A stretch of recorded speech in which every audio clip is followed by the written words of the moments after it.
Tô de volta com o nosso Vida Melhor e agora é aquele momento em que a gente aprende sobre o nosso corpo. Quando trago esse assunto, que é a saúde, eu sempre penso na importância da gente entender como funciona o nosso corpo para tratá-lo bem, né? Afinal de contas, é o nosso bem mais precioso. Com saúde, a gente realmente pode muito mais. Então, vamos aprender hoje sobre as doenças do trato urinário, como incontinência urinária, bexiga hiperativa, infecção de repetição, pedra nos rins e ainda, importantíssimo, a gente entender sobre as DSTs, que são as doenças sexualmente transmissíveis.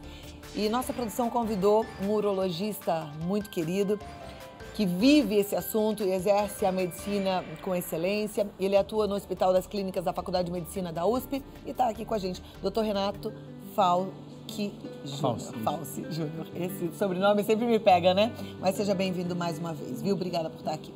Vamos falar então dessas doenças do trato urinário. Me parece, pela quantidade de pedidos e solicitação em relação a essa pauta, que as mulheres sofrem mais com essas doenças. Isso é verdade? Eu acho que é igual. Inclusive, eu estava pensando quais seriam as principais doenças para se falar, no geral, para tanto homens e mulheres, né? Hoje, uma grande realidade é quando fala em saúde de homem e a parte urinária, não dá para deixar de lado a próstata, né? A próstata é uma realidade que todo homem tem que conhecer, seja por interesse pessoal, seja por pressão da esposa, que geralmente a mulher é mais cuidadosa com a saúde do que o homem, em regra geral, né? Duas doenças o homem tem que saber sobre a próstata. Uma delas é o crescimento benigno, que ocorre em maior ou menor grau em todos os homens a partir dos 40, 50 anos de idade. Numa grande porcentagem da população, esse crescimento benigno vai dar sintomas. E quais são esses sintomas? Urinar mais fraco, levantar à noite para urinar, começa a conhecer todos os banheiros de shopping center, da estrada, todos os postos de gasolina que tem banheiro bom, banheiro ruim e tal, porque vai o tempo inteiro aquela urgência para urinar. E chega uma hora que isso fica insuportável e precisa de um tratamento cirúrgico. Então, esse é o crescimento benigno. E a questão do câncer da próstata, que é uma realidade, ainda mais com a longevidade grande que a gente está atingindo, 90 anos aí para os homens, um pouquinho mais, um pouquinho menos, de acordo com o local, mas o câncer de próstata é uma realidade. E se ele não for pesquisado ativamente, não se faz diagnóstico, ou melhor, se faz uma fase tardia e a chance de cura é menor. Então, acho que no homem tem que passar esse recado da questão da próstata.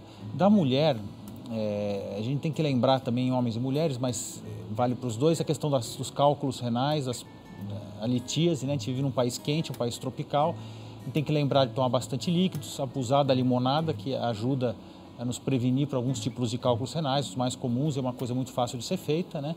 E aí, puxando a brasa, já que você falou do meu sobrenome, para o limão siciliano, que ele tem mais citrato do que o limão daqui do Brasil, então ele é um pouquinho mais eficiente nessa prevenção. E um assunto que eu acho que a gente pode comentar aqui no final, que tem números alarmantes, assim, que parece que está um pouco assim, saiu um pouco da pauta de se falar, que são as doenças sexualmente transmissíveis, né? Hoje, isso assim, a gente preocupa muito o homem, porque o homem tem mais sintoma. Então, o homem, quando contrai uma doença sexualmente transmissível, ele vai no médico, porque arde para urinar, sai pus, aquela coisa. O homem tem mais sintomas? Interessante que nós, mulheres, achamos que nós temos mais sintomas e que sofremos mais com as doenças. Não, as mulheres sofrem mais, mas no homem ela faz mais. Acho que o homem talvez seja mais reclamão mesmo, mas é pela anatomia, pelo fato da uretra do homem ser maior, os sintomas das uretrites, por exemplo, são muito mais sintomáticas no homem, né?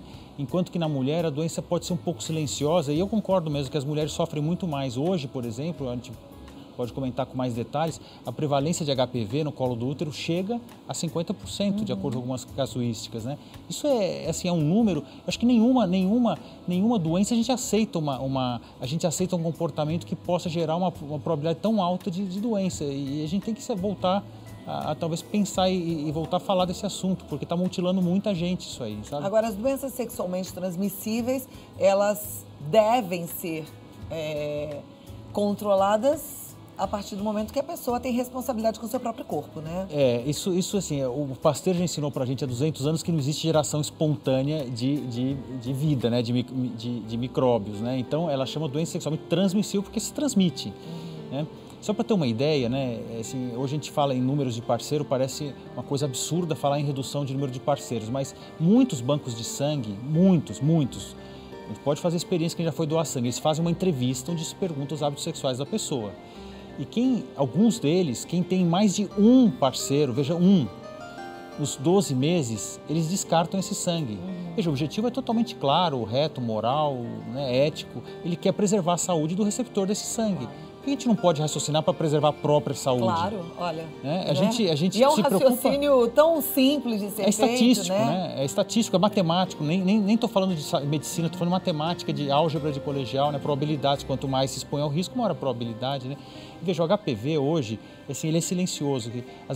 Imagina 50% das mulheres ter isso no colo do outro. Metade da mulher é caro tem coroa. HPV, metade é caro coroa. É jogar moeda, sério. é mais que uma roleta russa. E né? o tratamento de um HPV é complicado para a mulher, Ele né? é complicado, mas ele existe, é factível, mas a gente não pode esquecer que, assim, nem todo mundo lembra de ir no médico, nem todo mundo faz diagnóstico, e tem alguns tipos de HPV que dão câncer. E veja, o HPV, aí que vai a segunda novidade, que também é científica, o preservativo não protege 100%, ele protege alguma coisa, mas não 100% contra HPV, porque ele é um vírus, aonde encostar pega. Então, já tem HPV em laringe, já tem HPV anal, já tem HPV no reto, já tem HPV em orofaringe, já tem HPV em amígdala, e gerando cânceres nesses lugares. Câncer de reto é colostomia, câncer de laringe é traqueostomia definitiva muitas vezes. Olha a mutilação, a gente tem que pensar um pouco também. Gente, veja, esse é um assunto bem delicado, bem importante e precisa gerar um alerta. Então eu vou repetir aí, eu acredito muito no sexo dentro do casamento, eu acredito muito no plano de Deus, que é a família, que é esse casal, e com esse presente. Agora, a gente não pode fechar os olhos e a gente não pode ser hipócrita, né? Não é assim que acontece em grande parte da nossa sociedade. Então, o médico acabou de falar, o preservativo não vai... ele não protege 100%. Não vai proteger 100% contra o HPV. Então tem que ficar atento. É uma realidade, não adianta a gente se fiar, porque o perigo das campanhas que se restringe a distribuir preservativo uma vez por semana, pré-carnaval, ou sei lá. Não adianta, é pouco. Dá uma falsa tranquilidade e não é a questão, eu digo que nem é uma questão de saúde, é uma questão de matemática, né? É se expor menos ao risco. E se expor menos ao risco é fazer o que o banco de sangue manda fazer, porque ele está preocupado com o receptor do sangue, a gente está preocupado com quem está... Então, tem que pesar muito bem o seu comportamento. E nisso, assim, americano, a gente tem que aceitar que as estatísticas deles, eles estudam muito isso aí. Tem estudos do CDC, quem quiser entrar no site é cdc.gov, o site americano, tem estatística por cada tipo de comportamento e tal, e é fácil a pessoa se descobrir como ela pode evitar com o seu comportamento. E aí, assim, né, as mulheres têm muito aquela cabeça de que é o homem que traz a doença e tal, mas se 50%, pensa comigo, se 50% das mulheres têm HPV, então é cara ou coroa, essa tem, essa não tem, essa tem, essa não tem, essa tem, essa não tem, cuidado por onde você passeia, porque aí é muito fácil de contrair o HPV e levar para outro lugar. Né? Isso aí é algo que a gente precisa realmente olhar sem hipocrisia, com coragem para enfrentar e, na verdade, para não enfrentar, para fazer boas escolhas. Né? Porque com a saúde a gente não pode brincar. Agora vamos falar um pouquinho mais para as meninas que me pediram tanto essa pauta e que estão sofrendo com frequência em relação às infecções urinárias. É verdade que as mulheres mais idosas, elas têm mais chances de ter repetição de infecção urinária? É verdade. Isso aí, assim, tem 3 momentos de grande incidência na vida da mulher. Um é quando é pequenininha, isso é associado a malformações do trato urinário. Então, uma criança, sempre que tem muita infecção urinária, precisa de uma investigação específica, que não é muito frequente, mas é bastante específica, então acho que não vamos entrar mais em detalhe. Na hora que a mulher passa a ter vida sexualmente ativa, também por questões anatômicas e mecânicas, existe também uma maior incidência daquelas cistites, que são geralmente infecções, na maioria das vezes, muito tranquilas, que se trata até às vezes com pouco remédio e tal. E no idoso, na idosa, também existe uma maior incidência de infecção urinária. Isso acontece por vários motivos. Primeiro, porque com a menopausa existe uma mudança da questão hormonal, genital, isso leva a alteração de pH, de flora bacteriana, hormonal, isso cria um desequilíbrio e as bactérias começam a proliferar com mais facilidade. Além disso, somam-se algumas outras coisas. O diabetes também aumenta com a idade, então altera a imunidade, a própria senilidade também deixa a pessoa mais suscetível a algumas infecções. Já visto o herpes zoster aí, que está também tá voltando a aparecer aí com tudo. Então predispõe a mulher idosa ter infecção. E tem agora um esclarecimento que acho que vale a pena ser feito. Existe uma situação em mulheres idosas que chama bacteriúria assintomática. O nome é feio, mas ele diz tudo, quer dizer, presença de bactéria na urina sem sintoma. isso é muito difícil de extinguir essas bactérias. Então, algumas mulheres mais idosas vão precisar conviver com essas bactérias na urina e, de alguma forma, tratar quando esse desequilíbrio, quando começar a ter algum sintoma. Aí que você tem um contato muito próximo de um médico, de um urologista dela, né, para poder dosar exatamente para não dar antibiótico de mais e nem de menos, né? Então, realmente, é uma realidade a infecção urinária nas mulheres mais idosas. E aí precisa procurar e ter como a própria sugestão do nosso urologista aqui, um urologista mais próximo de confiança. Bom, a gente falou dos problemas da próstata nos homens, de algumas doenças sexualmente transmissíveis, da importância da gente prestar atenção nas nossas escolhas e saber que a nossa saúde está intimamente ligada à escolha que a gente faz o tempo todo. A gente falou agora sobre as infecções urinárias e vou abrir já para as perguntas e as respostas do nosso médico. Então, a primeira pergunta em relação ao HPV, ela vem da nossa telespectadora que está lá no DDD 38. Ela não se identifica? Deixa eu ver. É a Lilian, da cidade de Manga, em Minas Gerais. Ela fala assim: o HPV só é transmitido através do contato sexual ou em banheiros pode haver a contaminação? E qual é o tempo de vida do vírus? São perguntas, sim, em princípio é para o contato sexual. Não existe conhecido nenhum relato de se pegar em banheiro, tá certo? Até porque o contato não é também assim, deu a mão, pega. Tem que ter um contato mais íntimo. Toda infecção viral, ela envolve uma quantidade de vírus que tem que estar envolvido mínimo, a imunidade da pessoa e um certo grau de inóculo, né? Um mecanismo de inoculação. Então, ele é transmitido pelo contato íntimo de pele com mucosa ou pele com mucosa. Vamos dizer assim, também não quero que ela arranje uma briga, não sei qual é o objetivo mais profundo dessa pergunta. Em princípio, não se pega em banheiro, tá certo? Okay. Toalha emprestada, banco de ônibus quente, nada dessas outras. Ele é uma transmissão primariamente sexual. Não dá para dizer que é 100%, porque existe transmissão vertical, que a gente chama. A criança que nasce de uma mãe com o colo do útero cheio de HPV ou com a vulva cheia de HPV, ela pode já se infectar com HPV no parto. Veja a dimensão do problema, né? É um problema sério, é um problema que a gente precisa encarar de frente, tentar estudar. Também entendo que a medicina está em constante evolução, fazendo novas descobertas. Eu acho que, eu gostei muito da sua colocação, que ele falou, não sei qual que é a intenção da pergunta, não me ocorreu isso, mas a gente não sabe qual é a intenção da sua pergunta, mas analise o todo, analise todo o contexto, não tire conclusões precipitadas. Eu não quero que chegue em casa e vá arranjar uma Sim, briga, entendeu? E cuida da tua família, teu bem precioso. Então, não é também pra gente ser cega, boba, não é nada disso que está em questão. Mas a questão é você ter calma, ter cautela e não comprar briga, às vezes, desnecessária mesmo, né? Então, vamos lá. Agora, a pergunta vem da Maria Zenir. Ela é Zenir, na verdade, é de Três Lagoas, Mato Grosso do Sul. Ela quer saber como podemos prevenir, se é que podemos, as infecções urinárias. Bom, pode prevenir de alguma forma. A primeira forma é tentar ter uma ingesta de líquidos, uma quantidade adequada. O que é adequado? É urinar entre 1 a 2 litros por dia. Obviamente, se está muito calor, tem que tomar mais água. Se está frio, toma menos. Se faz esporte, toma mais e tal. Segunda coisa, manter uma higiene adequada, né? Terceira coisa, tratar, pensando nas mais idosas, ou não tanto idosas, mas tratar outros distúrbios, por exemplo, se for o caso, aí por indicação do ginecologista da pessoa, uma reposição hormonal, algum outro problema. Tratar outras doenças do trato urinário que podem estar associadas, como as pedras nos rins. Algum tipo de pedra tem associação com infecção. Então, existe são medidas que não são 100% eficientes, mas são medidas que podem diminuir, né? Tentar ter uma micção de horário, mais ou menos, ter uma certa... evitar segurar demais a bexiga cheia, se privar, ficar com restrição de líquidos para qualquer coisa, para evitar de usar banheiro, essas coisas que são muito comum, né? Ok. O Ricardo, do Rio de Janeiro, ele quer saber quais são os sintomas do crescimento da próstata, além de urinar várias vezes. São vários, né? Alguns deles eu até comentei. Primeiro, o jato fraco. A gente brinca que assim, a criança, o adolescente, ele faz lá a disputa para ver quem apaga a fogueira com a urina. E quando passa de uma idade tem que tomar cuidado para não molhar o sapato quando vai urinar, né? Então é quando começa a ter um jato mais fraco, às vezes goteja, um jato intermitente, não é aquela micção gostosa, assim, satisfatória, que dá aquela satisfação de que urinei bem, né? Segundo, começa a levantar muito à noite para urinar e aumenta a frequência, porque a bexiga cresce, o músculo fica forte para tentar superar essa obstrução e com isso ele fica instável, né? E aí começa a procurar banheiro em tudo quanto é lugar.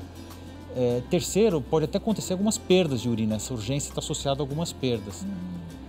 Pode ter também um gotejamento que fica e aquela sensação de que não acabou, uma sensação de resíduo, são todos esses sintomas, né? Ok. Agora, mais uma pergunta sobre o HPV, a da Tânia, lá de Minas Gerais. Ela fala, boa tarde, Cláudia, sua linda, obrigada pelo carinho. Quem já fez esterectomia total pode pegar HPV? Pode, só não pega no que tirou, se tirou todo o útero, foi total, tirou colo. No útero não pega? No útero, no colo, não pega, mas pega na vagina, pega na vulva, pega na orofaringe, pega anal, pega retal, pega em todos os lugares onde se expuser o vírus. O negócio é não se expor ao vírus. Então, veja, pra você entender, as pessoas precisam entender que não existe essa segurança completa, que não dá para depositar, olha, eu fiz tal coisa, ou eu fiz... É muito comum o homem, né? Eu fiz vasectomia, agora estou liberado, faço tudo o que eu quero. Veja bem, não é por aí. Agora, caminho, doutor, né? A vacina, ela está disponível para as meninas até 13 anos, a partir dos 13 anos de idade, né? Hoje está reduzindo, já tem algumas propostas até 9. Agora, os adultos podem, na rede pública, buscar a vacinação e ela é eficiente em adultos? Olha, eu não sei responder sobre qual que é a política de vacinação da rede pública, mas quanto à eficiência da vacina... Na rede particular, eu errei. Ela pode fazer a vacina? Pode. A vacina, ela tem uma proteção para alguns tipos, tem mais de 20, 30 sorotipos, subtipos de vírus, né? Alguns deles estão associados com aqueles chamados de alto risco. Quando faz o exame, vem lá, de baixo risco, tal, alto risco, tais tipos. A vacina protege contra alguns de alto risco. Quer dizer, novamente, estamos falando de uma proteção parcial. Mas se a gente for olhar de novo a gênese do problema, né, a quantidade de exposição ao risco que as pessoas têm. Quer dizer, hoje a gente tem nos Estados Unidos também, insisto aqui em falar um pouco demais de lá, mas é o que tem de dado, assim, a medicina tem baseado em ciência, né? Se a gente falar sem basear em ciência, vira talvez ideologia, alguma outra coisa assim.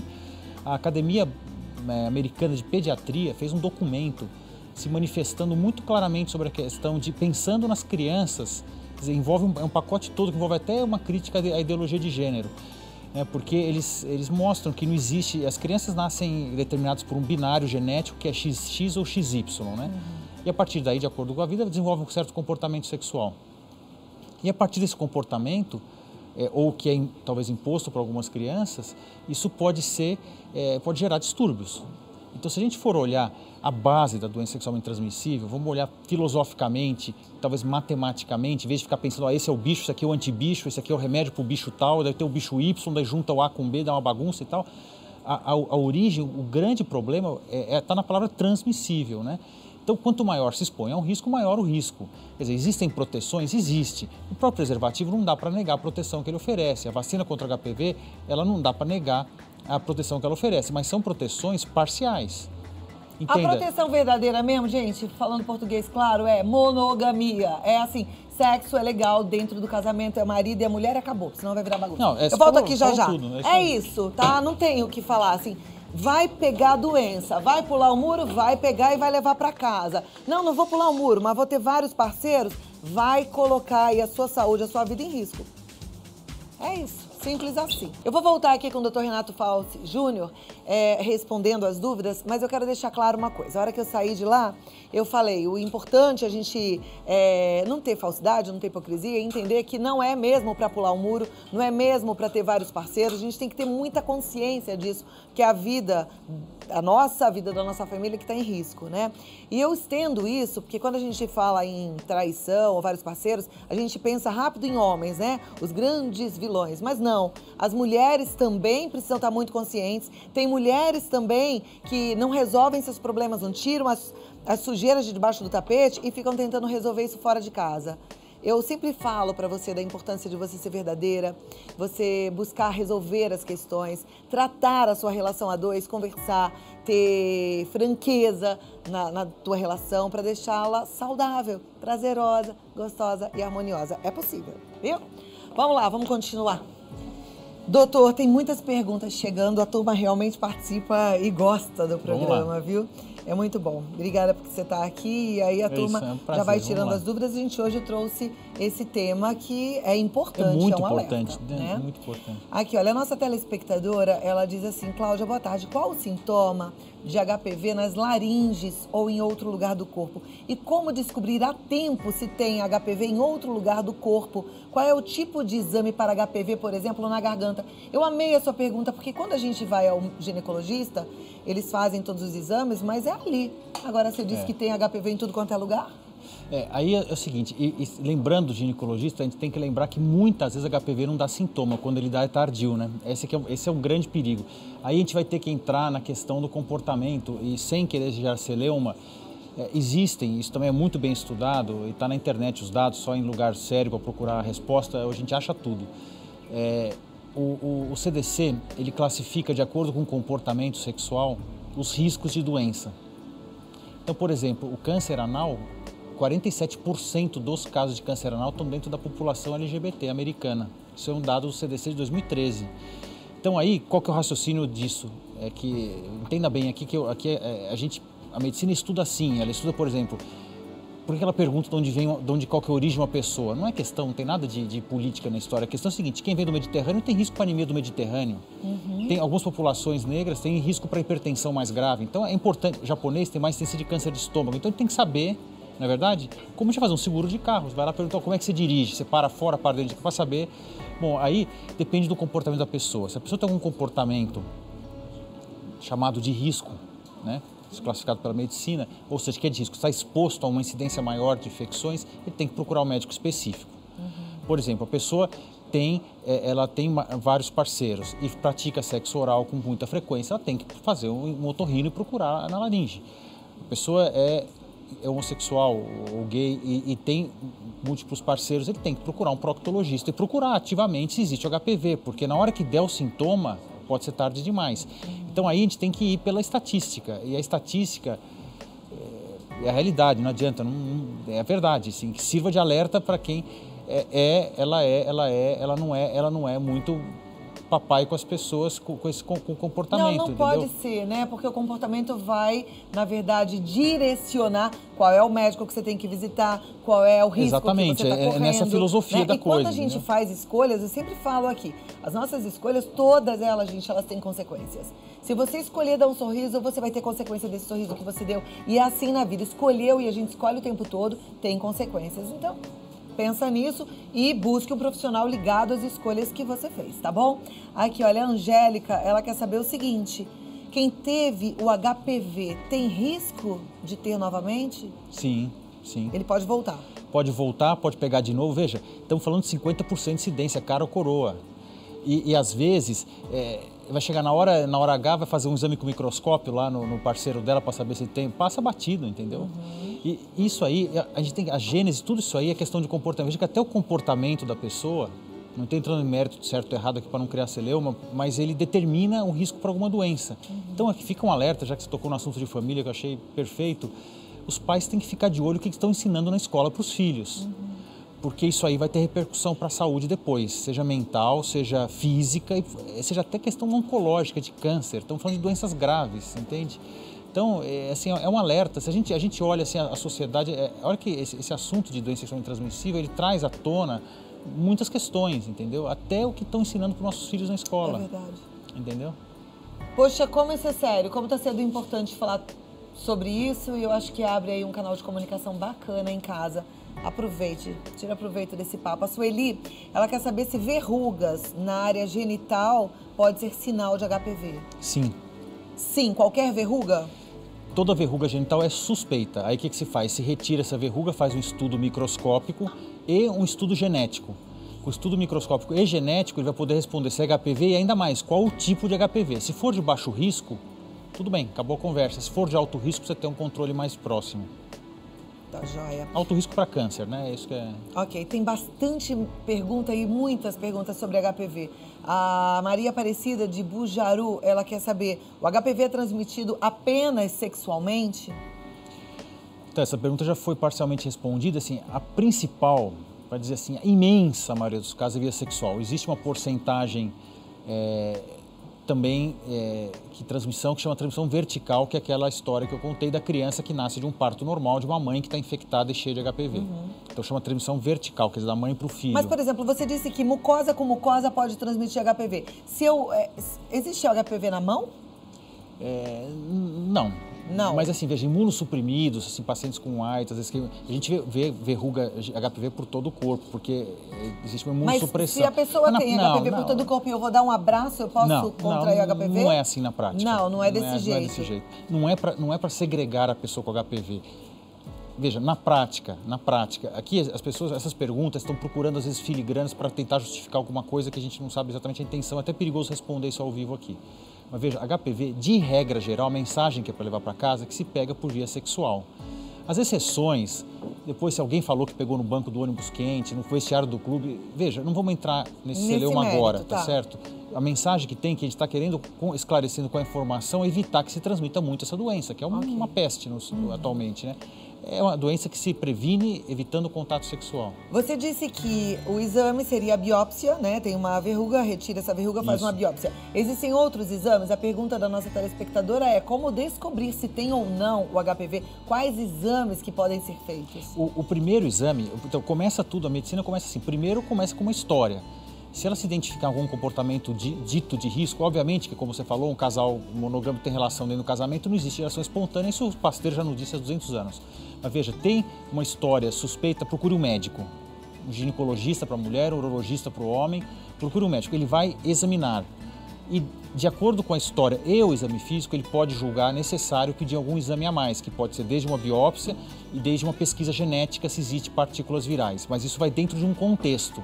Então, veja, não é para sair todo mundo indo para o laboratório e fazer HPV, porque vai achar se existe uma partícula viral que não quer dizer nada. Então, também tem que tomar cuidado para não virar pro lado oposto, quer dizer, uma histeria pelo achar que todo mundo está doente, não é isso. Né? A mensagem é de alerta, né? A Irani do Rio de Janeiro, ela muda um pouquinho o assunto, mas aproveita um gancho que você deu ainda há pouco, sobre o herpes zoster. Ela está perguntando, é verdade que o herpes zoster é causado pelo vírus da catapora? E se for, ele pode ser o vírus da catapora ou eu peguei isso de alguém? Não, o herpes zoster é pelo vírus da catapora, então a primeira resposta é sim. Esses vírus da família do herpes ficam armazenados no corpo pro resto da vida. Então quem teve catapora uma vez na vida, e só na nossa faixa etária aí, quem não tomou vacina teve esse vírus, e ele fica armazenado. Quando fica mais velho, depois de 60, 70 anos, a imunidade abaixa por causa da idade mesmo. E aí ele se manifesta como herpes zoster, que pode ser até grave, uma infecção grave. Hoje já existe vacina para o herpes zoster, é meio novidade isso aí. Então o que vale a pena, se ela está preocupada com algum parente mais velho ou com ela própria, consulte o seu médico, né, o dela, e se informe sobre a possibilidade de vacinar contra o herpes zoster. Tá. A Mara, lá do Rio Grande do Norte, quer saber se dá para pegar HPV com alicate de unha. Deve ser manicure. Não tem, né? Relato. Ok. Tá bom? Doutor, muito obrigada, muito bom te receber. Doutor Renato Falci Júnior, volte mais vezes. Obrigado. Ele está no site renatofalci.com.br. A gente se encontra, com certeza, em breve para aprender mais, né? Gostei desse assunto. É importante a gente trazer esse assunto de doenças sexualmente transmissíveis mais vezes. É uma forma da gente instruir, é uma forma de alertar, né? Eu fiquei pensando, enquanto o doutor falava, as mulheres muitas vezes ficam tão suscetíveis. Às vezes você está esperando o grande amor da sua vida, aí aparece na forma de um rapaz super cavalheiro, educado, galanteador. E aí você fica refém e, de repente, não tem coragem de pedir nem para usar o preservativo, quanto mais para irem juntos fazer exames ou aguardar o momento ideal, o momento do casamento, né? Enfim, é importante a gente trazer e fica o alerta. Vamos prestar atenção. As nossas escolhas, elas vão refletir aquilo que a gente vai viver no dia de amanhã. Então pense hoje, tá?